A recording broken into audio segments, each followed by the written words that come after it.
Okay, so I finally found a way to record with sound, so this is like groundbreaking.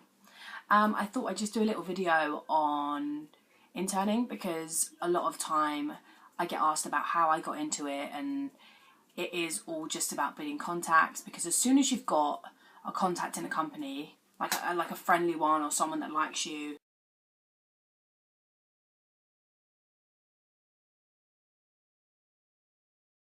it can help so much, because they always have, you know, little jobs and events going on, and you can always pop along.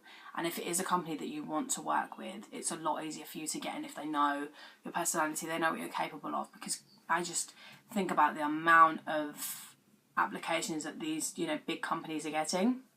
So I have done 4 internships, and I've done some little small ones where it's just been for like a day. So like I've interned with like online magazines, and we've basically just gone around, I've gone around with the editor to PRs around London, and we've literally just pulled things for shoots, and then you kind of walk away at the end of the day having made another contact, which is really quite good, because one of the editors that I actually work with has now gone freelance, so if she ever needs anything, she knows she can always kind of call me and I can help out. And you always get credited normally for the magazines as the assistant, so you can always use that in future when you're applying for other jobs.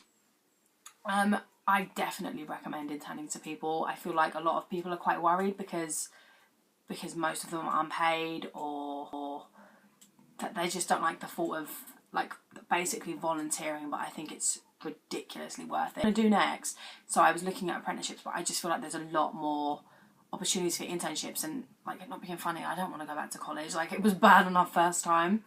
So I'd say apprenticeships are really good for like young designers and textiles and things like that, but I've always had this mindset that for things like styling, you either have the kind of flair or you don't. What else? So what to expect from an internship? All the internships that I've done have been full-time.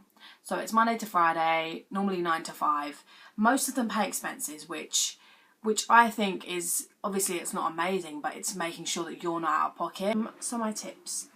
I recommend working your hardest every single day. I know it seems like such a little thing, but I mean, doing anything that's asked for you, trying to go above and beyond, making sure that you're really yourself, because I feel like we as interns feel the need to be so professional, and then I feel like we're so professional that we kind of don't show our personality when we should, because if they ever think about, you know, keeping the intern on, normally there's 2, 3, 4, maybe even a team of like 10 interns, some places that I've seen.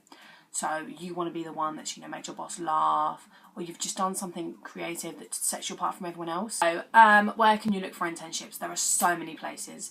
I would definitely recommend get a pen and paper right now. Fashion Work is amazing because they do paid and unpaid placements. They do apprenticeships, and they do jobs as well. And they actually do, if you're like an aspiring model or something, they actually do castings on there as well. So Fashion Working is where I found everything, because it's to the point where you apply and they get back to you within like 3 hours, and you just put your cover letter in, you apply your CV and you send it off. You don't need an account or anything. Fashion United is more for students, because normally they state that they want students.